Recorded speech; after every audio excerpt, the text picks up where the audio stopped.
नमस्कार, आपण पाहत आहात इंडियन टाइम्स न्यूज।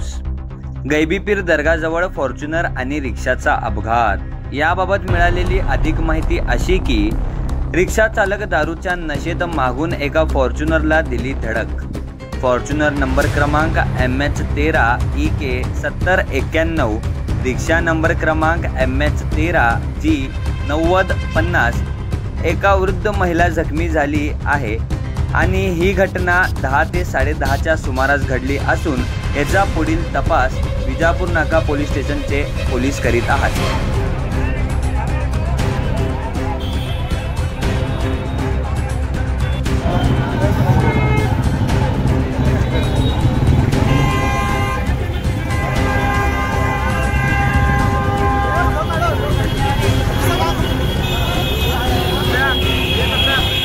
ताज्या बातम्यांसाठी इंडियन टाइम्स न्यूजला सबस्क्राइब करा आणि